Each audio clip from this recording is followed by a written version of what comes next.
Saya ingin mengingatkan diri saya dan teman-teman sekalian statement yang menarik dari Ibnu Qayyim rahimahullah. Ibnu Qayyim pernah mengatakan, saya selalu senang dan tenang. Saya selalu senang dan tenang melalui kehidupan dunia ini karena dua hal. Yang pertama adalah saya selalu senang dan tenang karena saya tahu ajal saya sudah ditentukan oleh Tuhan saya. Maka tidak akan pernah bertambah sesaat dan tidak akan berkurang sesaat. Artinya kalau saya akan meninggal 60 tahun ya 60 tahun. Mau sehat, mau sakit, ya, mau kaya, mau miskin, sudah saatnya mati akan mati. Maka saya tidak perlu repot dengan itu. Saya tinggal mengisi hidup saya dengan kebaikan-kebaikan, tinggalkan keburukan, udah sampai ajal datang. Saya selalu senang dan tenang karena ajal saya sudah ditentukan oleh Tuhan saya, tidak akan bertambah saat dan tidak akan berkurang saat. Lalu yang kedua, ini saksi bahasan kita. Dia mengatakan saya selalu senang dan tenang karena rezeki saya tidak akan diambil oleh orang lain. Teman-teman sekalian, garis bawahi satu hal. Tidak ada dalam Islam namanya rezeki kita diambil oleh orang lain. Pernah waktu saya tabligh akbar di Surabaya dan membahas masalah materi kita tadi subuh, kenalilah Tuhanmu kau akan bahagia. Ada seorang pengusaha muda datang kepada saya dan berkata, Ustaz, saya bersama dengan beberapa teman-teman saya coba untuk melobi masuk ke dalam satu proyek. Dan diantara teman-teman saya bukan memuji diri, tapi saya orang yang paling baik ibadahnya diantara mereka. Artinya mereka masih sholat pun ya kalau disuruh, kalau saya masih menjaga sholat. Tapi anehnya Ustaz, pada saat proyek tersebut sudah didapatkan, teman-teman saya semua dapat kecuali saya nggak dapat. Gimana cara memahami ini? Sementara saya tahu benar bagaimana ibadah mereka yang kurang kepada Allah Subhanahu wa ta'ala. Lalu saya jawab, itu belum rezeki Anda. Itu aja jawabannya. Itu belum rezeki Anda. Kalau rezeki Anda pasti akan datang. Nggak akan kemana-mana itu kalau sudah rezekinya. Apalagi yang berhubungan dengan rezeki mutlak tadi yang saya jelaskan. Saya pernah teman-teman sekalian beli makanan. Saya sangat senang dengan makanan itu. Di Jawa Timur, di Surabaya tempat ada madu mongso, jadi manis, enak gitu. Saya sering beli kecil, ketan ya. Saya beli sekitar 50 biji kena kecil-kecil. Sering saya bawa dari Surabaya ke Jakarta. Saya sempat beli, kemudian saya sambil nunggu pesawat akan take off 1 jam lagi Surabaya ke Jakarta, saya taruh di lounge, lagi duduk sambil nunggu waktu, saya buka laptop sambil saya ngetik-ngetik ceramah. Karena asyiknya ngikutin ceramah, saya lagi edit, saya lagi perbaikin, terus dipanggil. Setelah itu 45 menit dipanggil, 5 menit kemudian dipanggil, suruh naik pesawat. Saya buru-buru matikan laptop, saya tutup lalu saya jalan. Saya lupa tuh kresek saya yang ada isinya makanan tadi. Saya ingatnya nanti setelah tiba di Bandara Jakarta. Perasaan tadi selain laptop ada yang saya pegang yang lain nih gitu. Mana nih kreseknya? Oh, makanan saya ketinggalan. Tapi karena saya sudah tahu teorinya, ternyata memang madu mongso itu bukan rezeki saya, rezekinya orang yang di situ gitu. Pernah nggak teman-teman beli makanan, kalau yang sudah punya anak kecil di rumah, beli makanan taruh di kulkas niatnya mau makan besok kita buka sudah dimakan gitu kan? Ya, sering ya? Itu karena bukan rezeki Anda, memang rezekinya dia gitu kan? Akan sampai kepada dia. Kalau yang sifatnya mutlak pasti sampai ke dia, bagaimanapun caranya akan sampai ke dia gitu. Jadi kita harus pahamin berhubungan dengan rezeki masalah ini. Jadi yakinlah tidak ada rezeki diambil oleh orang lain, tinggal bagaimana kita berusaha punya ilmu, kalau ingin kembangkan dan dapat yang ikhtiar lebih banyak lagi, dan syukuri. Yang kedua teman-teman, kiat untuk menambah rezeki adalah infak, sedekah. Harus kita ubah nih satu kaidah kapitalis yang mengatakan menabung pangkal kaya. Maaf teman-teman yang suka nabung nih. Bukan saya larang nabung, bukan. Tapi dalam Islam bukan menabung pangkal kaya, tapi sedekah pangkal kaya. Nggak bisa ketemu antara nabung dengan sedekah, nggak bisa ketemu nih. Susah ketemunya. Karena sedekah disuruh keluarin, ini nabung disuruh simpan, gitu kan? Nggak bakal ketemu. Dalam Islam makin sering kita keluarkan di jalan Allah, makin terbuka tuh rezekinya. Ya, ini dalilnya banyak. Di antaranya hadis Bukhari, hadis Qudsi, di mana Allah Subhanahu wa taala berfirman, kata Nabi SAW, Allah berfirman, "Ya bna Adam, anfik alaih." Wahai anak Adam, berinfak dulu di jalanku, aku baru berinfak padamu. Sedekahin dulu, baru aku kasih kamu. Jadi ini kata kuncinya, makin sering keluarkan maka makin bagus. Makin bagus yang kita kasih, ya, makin sempurna balasan dari Allah. Coba renungi perkataan Urwah bin Zubair rahimahullah, seorang ulama tabi'in yang masyhur. Urwah bin Zubair ini ayahnya namanya Zubair bin Awam, salah satu sahabat ya, dari 10 orang yang jamin masuk surga. Anaknya namanya Urwah, ulama besar gitu kan, dari tabi'in. Urwah mengatakan, janganlah seseorang di antara kalian memberikan untuk Allah, keluarkan di jalan Allah sedekah, sesuatu yang dia malu kalau dia berikan kepada pemimpin satu kaum. Begini maksudnya. Saya ingin tanya teman-teman, coba renungin dan jujur jawabnya ya. Kalau seandainya Anda tiba-tiba diundang oleh, saya nggak tahu nih, di Bali ini apa? Wali kota ya? Diundang oleh wali kota. Baik, bapak ini atau ibu ini diundang ke wali kota, ditelepon khusus, datang ya ke kantor saya besok, dan tolong beliin saya buah. Pesan beli buah. Kira-kira teman-teman sekalian, pada saat wali kota pesan buah dari Anda ini, beli buahnya di mana? Di pasar kaki 5 kan? Emperan jalan? Masuk supermarket. Cari buah yang biasa-biasa saja tuh, buah yang paling bagus. Kalau ada sedikit rusak kulitnya, tercoret, atau mungkin terkelupas, dimasukin nggak? Setelah kita beli buah-buah yang paling bagus, yang paling mahal, ditaruh di kresek atau cari alat tempat yang lain. Cari keranjang, pakai plastik, pakai kartu nama, luar biasa. Kenapa? Karena wali kota yang pesan. Coba teman-teman sekalian, kalau ibu Anda yang pesan, bapak yang pesan, nah beliin ayah, beliin ibu jeruk ya, buah. Beli di mana kira-kira?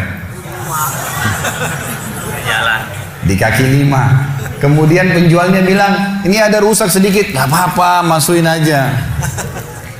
Pakai kresek tua ini, bekas ikan, udah nggak apa-apa.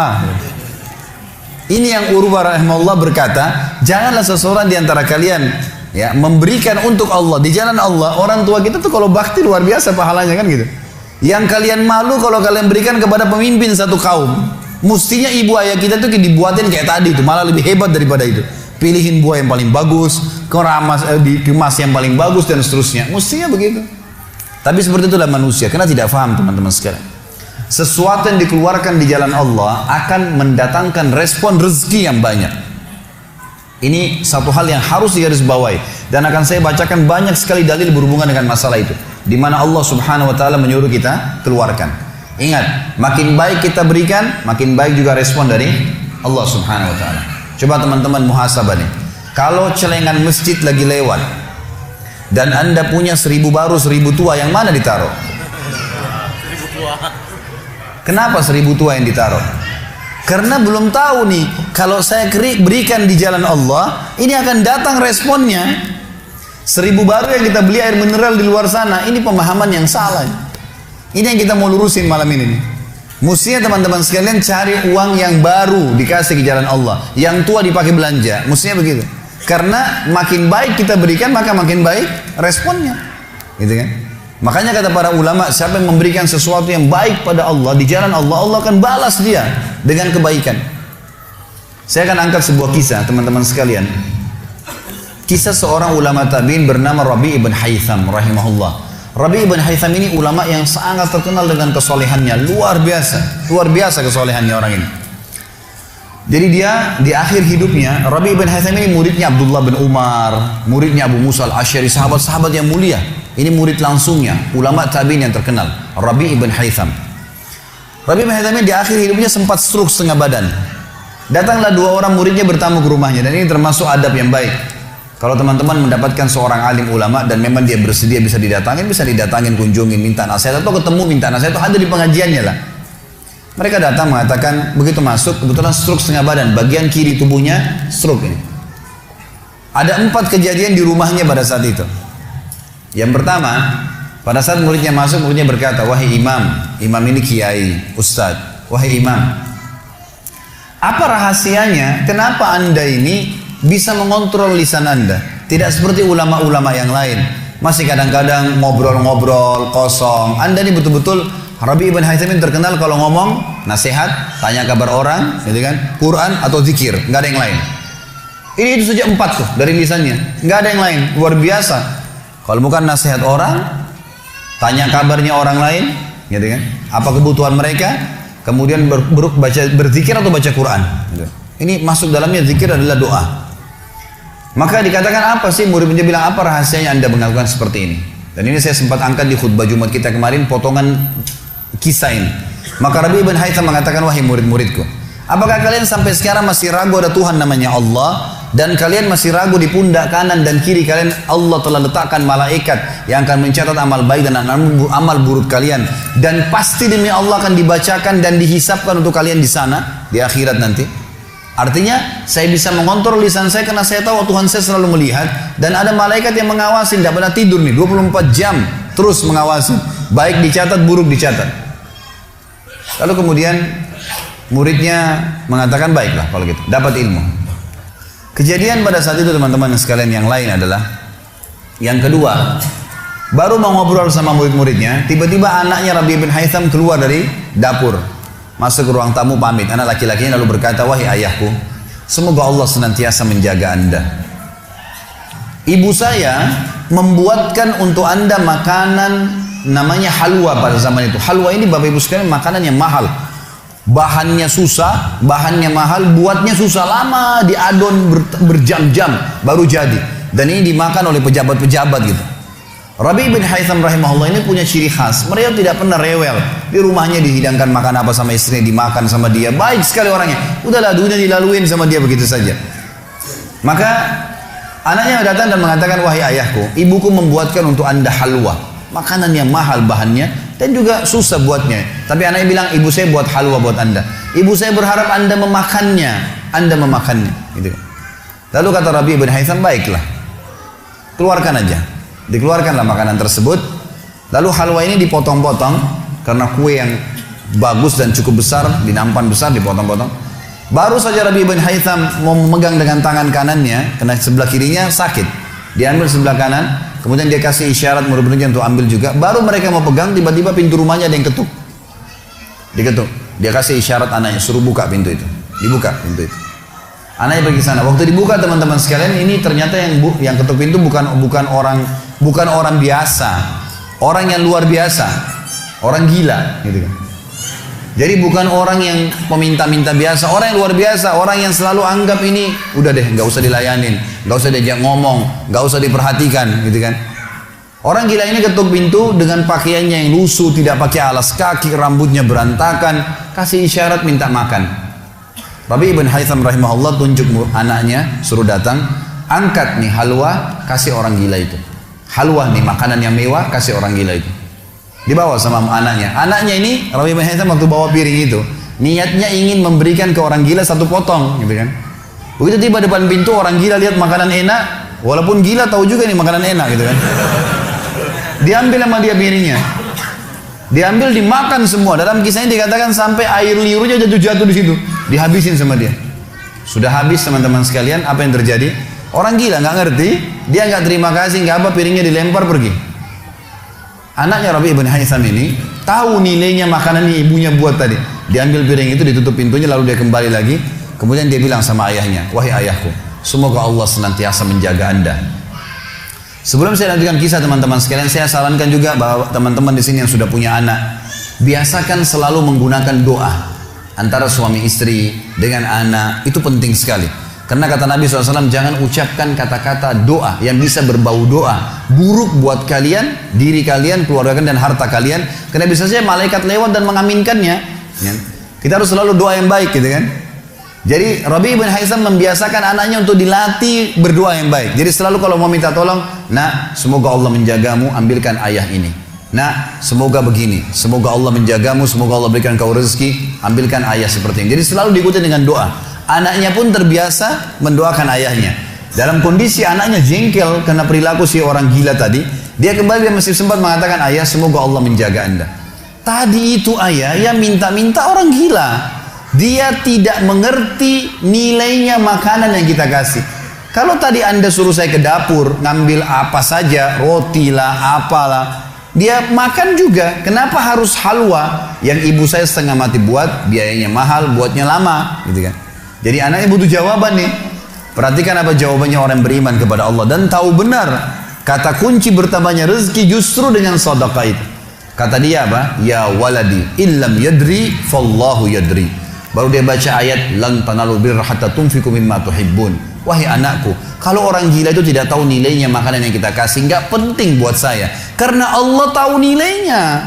Bukan dianya, tapi Allah tahu nilainya. Dan ingatlah firman Allah, kalian tidak akan mendapatkan, gitu kan? Kalian tidak akan mendapatkan balasan sempurna daripada sedekah kalian sampai kalian menginfakkan apa yang paling kalian cintai. Saya suka halwa itu, tapi disuruh kasih. Teman-teman sekalian, pelajaran luar biasa dari kisah ini. Pernah nggak kita berpikir berikan makan orang gila? Kadang-kadang subhanallah kita lihat orang gila ambil di sampah, kita biarin, nggak mau dilihat. Kalau kita nggak kasih makanan dia, siapa yang akan kasih makan? Dan Allah tetap menilai kita dan sesuai dengan niatnya. Innamal a'malu binniyat. Termasuk saya pernah jelaskan ke jamaah saya di pengajian. Kalau ada orang datang ke masjid kita ini sekarang bawa proposal, teman-teman sekalian. Nih, proposal saya mau bangun masjid. Butuh bantuan 1 miliar. Kita nyumbang semua. Terkumpul 1 miliar. Sebulan kemudian kita tahu orang itu dusta. Rugi kah kita? Tidak rugi sama sekali. Kita akan dapatkan pahala bangun masjid walaupun masjidnya belum dibangun. Karena innamal a'malu binniyat, gitu kan? Allah akan kasih begitu.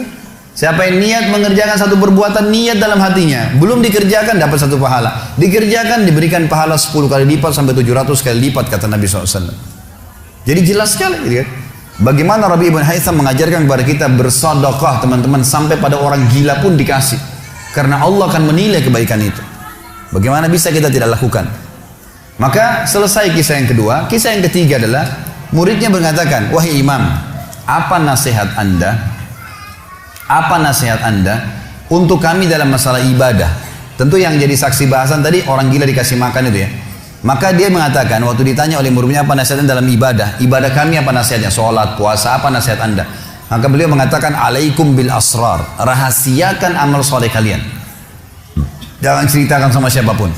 Kerjakan tapi jangan ceritakan. Udah. Allah sudah utuskan ada malaikat yang catat semua kebaikan, tidak dibayar, tidak pernah tidur, lengkap semua data-datanya hari kiamat. Semua dicatat. Rahasiakan amal soleh kalian, jangan ceritakan sama siapapun, jangan buka sama siapapun. Baik. Lalu kejadian terakhir di rumahnya adalah teman-teman sekalian, waktu itu terdengar azan duhur, stroke setengah badan nih. Lalu Rabi ibn Haytham ini saya sekalian berikan motivasi kepada teman-teman yang masih malas sholat di masjid. Rumah Allah harus didatangi teman-teman sekalian, fadilahnya sangat besar. Kata Nabi SAW, setiap orang ke masjid, setiap langkahnya mengangkat derajatnya 1 langkah, yang 1 langkah mengampuni dosanya. Setiap ke masjid, dapat 1 istana di surga, dan pulang dari masjid 1 istana lagi. Hadis sahih semua menjelaskan masalah ini. Gitu kan? Belum fadilah sholat berjamaahnya, belum terbangun ukhuwah, belum dan seterusnya. Belum lagi hadis Nabi SAW, siapa yang tidak kehilangan takbiratul ihram pertama imam selama 40 hari, dia akan selamat dari akan diselamatkan dari sifat kemunafikan. Banyak fadilahnya. Rabi bin Haytham rahimahullah stroke setengah badan teman-teman sekalian. Lalu dia dengar azan duhur, dia kasih isyarat anaknya sudah tahu, suruh datang. Anaknya lalu menopang tubuhnya dia yang sebelah kanan, minta diantar ke masjid. Stroke setengah badan dan sudah sangat tua. Lalu muridnya bilang, saya lalu kemudian membantu menopang tubuhnya yang stroke, dan demi Allah untuk kami membawanya ke masjid, kakinya yang stroke terseret di tanah. Lalu saya bisikin di tengah jalan, imam, hai kiai, hai guru, anda kan punya rukhsah, punya keringanan, sholat aja di rumah. Stroke, tua, susah gitu kan. Lebih baik sholat di rumah. Apa kata dia? Orang beriman tidak mengenal stroke kah, sakit keras kah, ibadah kepada Allah nggak terganggu nih. Kata dia, wahai muridku, aku mendengarkan dengan kupingku ini azan, hayya 'alas shalah, hayya 'alal falah. Ayo salat, ayo mendapatkan kemenangan dari Allah, hanya melalui lisan muadzin saja. Karena semua muadzin sama mengucapkan, mau orang Afrika, mau orang Arab, mau orang Melayu, azannya sama. Hayya 'alas shalah, hayya 'alal falah. Allah memanggil saya mengatakan, ayo salat, pencipta langit dan bumi, ayo mendapatkan kemenangan. Lalu saya salat di rumah saya, demi Allah saya akan datangi masjid walaupun saya merangkak. Luar biasa nih, ya, keimanan membuat seseorang stroke pun bisa beribadah kepada Allah. Tapi dari kisah kita, ya, dari 4 kejadian di rumah Rabi ibn Haytham adalah bagaimana dia bersedekah kepada orang fakir miskin tadi. Ada riwayat Bukhari yang lain teman-teman sekalian berbunyi, kata Nabi SAW dulu di zaman Bani Israel ada 2 orang. Di zaman Bani Israel ada 2 orang. 2 orang ini bersahabat, dua-duanya punya kebun. Dua-duanya punya kebun. Kebun ini mereka lagi nunggu hujan, dan satu negeri itu belum turun hujan. Tiba-tiba si A sama si B. Si A ini melihat ada awan, kata Nabi SAW, lewat di atas kebunnya. Dan terdengar suara dari awan itu berkata, turunkanlah hujan di kebunnya fulan. Kebun temannya dia, di sebelah. Maka dia bilang, kata Nabi SAW, orang ini pun mengikuti awan tersebut. Ternyata betul. Awan itu menggumpul semuanya di atas kebun temannya, hujan. Tapi cuma kebun temannya, yang lain gak kena hujan. Maka Nabi SAW mengatakan, dia pun bertanya pada temannya, apa yang kamu lakukan dengan kebunmu? Sampai di musim panas seperti ini pun Allah masih menurunkan hujan untuk kebunmu saja. Apa yang dia bilang? Dia bilang, saya membagi keuntungan dari usaha saya ini menjadi 3. Keuntungannya bukan modal. Sepertiganya saya infakkan di jalan Allah, langsung saya keluarkan. Sepertiganya lagi saya tambahkan ke modal. Sepertiganya lagi saya gunakan untuk keperluan keluarga saya. Jadi ternyata teman-teman sekalian, sedekah itu betul-betul sangat luar biasa. Membuka pintu rezeki. Jadi makin dikeluarkan, makin royal, makin datang.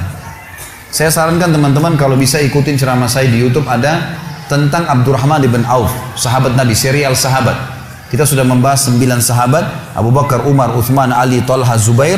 Kemudian Abdurrahman bin Auf, Talha bin Ubaidillah, terakhir itu Sa'id bin Zaid. Dan insya Allah hari Sabtu depan ini akan ada tablik akbar sahabat yang ke-10, Abu Ubaidah bin Jarrah. Abdurrahman bin Auf, salah satu sifat ciri khasnya, semua sahabat suka bersedekah, tapi Abdurrahman ini luar biasa dalam sedekah, luar biasa. Beliau pernah kedatangan keuntungan 1 peti emas di satu malam, gak bisa tidur, gelisah. Istrinya tanya, kenapa Abdurrahman? Dia bilang, saya gak bisa tidur nih, belum pernah ada keuntungan sebesar ini. Kata istrinya, lalu apa keinginan? Dia bilang, saya ingin keluarkan jalan Allah, saya nggak mau simpan di rumah saya malam ini. Ya, nggak mau nabung. Kalau kita subhanallah baru untung 1 juta sudah antri sejam di bank, gitu kan. Ini nggak mau nabung, keluarin malam ini, sedekahin semua untuk fakir miskin. Gitu. Istrinya juga solehah, nggak seperti sebagian muslimah. Maaf, saya nggak singgung muslimah di belakang sana. Tapi ada orang begitu, suaminya dapat untung, sebelum disedekahin, sebelum kasih orang tuanya, sebentar dulu, jatah saya mana? Gitu kan. Ini enggak, istrinya mengatakan sedekahin, ayo kita sama-sama. Dibungkuslah emas-emas itu, koin-koin emas, dirham emas itu, kemudian dibagiin, habis. Subhanallah, karena ikhlasnya mensedekahkan semua keuntungan malam itu, besok dalam riwayat saya dikatakan datang 2 peti keuntungan dengan produk yang sama. 2 peti emas, dikeluarin sama Abdurrahman 2 peti emas. Hari ketiga datang 3 peti keuntungan. Dikeluarkan hari keempat datang 4 peti, begitu terus sampai Abdurrahman memiliki sebuah gudang penuh dengan emas. Waktu Abdurrahman radhiyallahu anhu meninggal dunia, waktu mau dibagi warisannya, itu emas-emasnya saking sudah ditumpuk-tumpuk sampai melengket satu sama yang lain. Waktu mau dipisahin dibagi, itu harus pakai kampak, dan yang mengkampak itu tangannya sampai memar, luka. Saking banyaknya, selalu sedekah. Setiap hari beli 33 budak dibebasin, setiap hari beli budak bebasin. Setiap hari datangkan 30 kafilah, ya 30 ekor unta untuk diparkir, ditaruh di tengah-tengah jalan, di tengah-tengah jalan Madinah. Lalu pegawainya berteriak, Abdurrahman membagi-bagi buat kalian, silakan, semua ambil kebutuhannya. Luar biasa gitu. Kita subhanallah kadang-kadang bersedekah, kalau orang datang itu pun masih perhitungan, gitu kan. Ini nggak sengaja cari orang yang butuh lalu dikasih. Maka lihat bagaimana mereka memahami tentang masalah sedekah ini, teman-teman sekalian. Dalam hadis yang dikatakan shadaqatu tudfi'u ghadabur rahman. Sedekah itu bisa meredam murkanya Allah. Keluarin, jangan ragu dengan masalah sedekah itu. Karena itu kata kunci datangnya rezeki. Mari kita dengarkan ayatnya. Yang pertama adalah surah Al-Baqarah, surah nomor 2 ayat 254. Allah Subhanahu wa taala berfirman, Al-Baqarah 254, A'udzu billahi minasyaitonir rajim. Ya ayyuhalladzina amanu, hai orang-orang yang telah beriman pada Allah, anfiku, keluarkan mimma razaqnakum, dari apa yang telah kami berikan untuk kalian rezeki, min qabli an ya'ti yaumun la bay'un fihi wala khullatun wala syafa'ah wal kafiruna humudz zalimun. Sebelum datang hari nanti kalian menyesal, nggak ada lagi hari transaksi, nggak ada lagi kasih sayang, tidak ada lagi pertolongan, hari kiamat. Teman-teman sekalian, maaf, kalau anda punya rezeki banyak di rekening, masya Allah, bagus. Tapi usahakan selalu ada sedekahnya. Karena kalau kita biarkan numpuk, kita cuma bangga di angka tulisan, di print bukunya, oh iya banyaknya 2 miliar, 10 miliar. Kita cuma bangga dengan angka. Apa yang mau dibanggain? Pada saat antum meninggal, kalau antum tidak sedekahkan teman-teman sekalian, tidak punya masjid yang dibangun, nggak punya kegiatan amal jariah, nggak pernah punya sesuatu buat dia infakkan sebenarnya, gitu kan? Maka pastikan orang seperti ini akan menyesal pada saat meninggal. Coba ya saya sedekahin dulu. Makanya kata Nabi SAW, hartamu yang sebenarnya, harta yang kau sedekahkan selama kau hidup, itu harta sebenarnya. Dan harta yang bukan sebenarnya yang kau habiskan beli makanan dan pakaian. Habis semua. Yang kau sedekahin. Seorang ulama salaf dulu pernah ditanya, setiap dia dapat keuntungan selalu sedekahin, dapat keuntungan selalu sedekahin, selalu sedekahin. Dipakai untuk kebutuhan keluarganya, sisanya sedekah, sisanya sedekah. Nggak ditabung sama dia, dihabisin. Maka pada saat ya ada teman-temannya kumpul di rumahnya lalu berkata, wahai fulan, apa kok nggak sayang hasil kerimatmu? Bukannya ditabung malah dikeluarin terus. Kok nggak sayang sama hartamu tuh? Kata dia apa? Justru saya sayang sama harta saya. Karena saya sayang jadi saya mau bawa harta saya sampai di akhirat. Ini sedekah saya bawa sampai di akhirat. Kalau saya simpan di sini saya cuma tabung untuk dunia saja. Gitu. Jadi lihat bagaimana mereka memahami tentang masalah sedekah itu. Kemudian dikatakan dan orang-orang kafir mereka lah orang-orang yang zalim. Mereka tidak mau sedekah, maka mereka zalim sebenarnya. Kemudian surah Ibrahim, surah nomor 14 ayat 31 sampai 34. Allah Subhanahu wa taala berfirman, A'udzubillahi minasyaitonirrajim, "Qul li'ibadiyalladzina amanu." Katakanlah hai Muhammad kepada hamba-hamba saya yang telah mengaku beriman, yuqimus shalah, mereka mendirikan salat, jaga salat 5 waktu mereka, salat-salat sunnah mereka, wa yunfiku, dan mereka bersedekah, menginfakkan mimma razaqnahum, dari apa yang kami menjadikan sebagai rezeki buat mereka, sirran wa alaniyah, baik sembunyi-sembunyi ataupun terang-terangan. Karena kadang-kadang kalau ada orang minta di pinggir jalan, kita nggak mungkin sembunyikan, tinggal mengontrol supaya tidak riya saja. Min qabli an ya'tiya yaumun la bay'un fihi wala khilal, sebelum datang hari tidak lagi transaksi, nggak bisa lagi kita keluarkan uang kita. Di akhirat nggak laku lagi rupiah, nggak laku lagi dolar, nggak laku lagi pound sterling, nggak ada lagi semua itu. Yang laku adalah yang sudah disedekahkan selama di dunia. Sebelum datang hari yang tidak ada transaksi dan tidak ada lagi persahabatan. Allahul ladzi khalaqas samawati wal ard, yang menyuruh kalian sholat tadi dan menginfakkan apa yang kalian telah diberikan adalah Allah yang telah menciptakan seluruh langit dan bumi. Wa anzala minas samai ma'a, dan telah menurunkan dari langit air. Fa akhraja bihi minas samarati rizqan lakum, lalu dengan air hujan itu dia tumbuhkan buah-buahan sehingga kalian bisa menjadikannya sebagai rezeki kalian, menutupi kebutuhan kalian. Wa sakhkhara lakumul fulka litajriya fil bahri bi amri, yang menyuruh kalian sholat dan berinfak itu adalah Tuhan Allah yang telah menundukkan lautan sehingga bahtera-bahtera kalian bisa meraung di atasnya. Wa sakhkhara lakumul anhar, juga yang telah menundukkan sungai-sungai buat kalian, bisa dilewatin atasnya, bisa diambil ikan-ikan dan seterusnya yang ada di dalam lautan dan sungai itu. Wa sakhkhara lakumus syamsa wal qamara da'ibain, dan juga yang menyuruh kalian sholat dan menginfakkan harta kalian adalah yang telah membuat, yang menundukkan matahari dan bulan yang rutin terus menerus setiap pagi dan malam silih berganti untuk memenuhi kebutuhan kalian. Wa sakhkhara lakumul laila wan nahar, dan menundukkan juga buat kalian malam untuk istirahat dan siang untuk bekerja. Wa atakum min kulli ma sa'altumu, dan juga dia akan memberikan semua apa yang kalian minta kepadanya. Wa in ta'uddu ni'matallahi la tuhsuha, kalau kalian ingin menghitung-hitung nikmat Allah maka kalian tidak akan mampu. Innal insana la zalumun kafar, sesungguhnya manusia itu zalim, kafar, kufur, gitu kan. Dikatakan dalam sebuah hadis, kata Nabi SAW, manusia itu kufur. Kalau dia dikasih, ya, kalau Allah tahan rezekinya, maka dia terus menerus berdoa, terus menerus mengeluh, dan pada saat Allah kasih dia pelit untuk tidak keluarkan. Bagaimana bisa dia menganggap punya? Siapa di antara anda yang menganggap apa yang dia miliki sekarang punya dia? Mungkin kita semua mengatakan, oh ini rumah saya, ini mobil saya, ini punya saya, ini baju saya. Itu perkataan kita cuma simbolik di dunia. Buktinya pada saat kita meninggal, dibungkus dengan kain kafan, semewah apapun mobil tidak bakal ikut ke liang lahat, rumah tidak masuk liang lahat, nggak ada ceritanya, kita masuk semua jadi warisan tuh. Itu buktinya, lahir tanpa pakaian, masuk kuburan juga dengan satu lembar pakaian, gitu. Berarti bukan milik kita. Maka kesempatan kita memperbanyak amal sedekah kita sehingga memang mendapatkan pahala yang besar. Dan sekali lagi bahasan kita, sedekah mendatangkan rezeki yang banyak.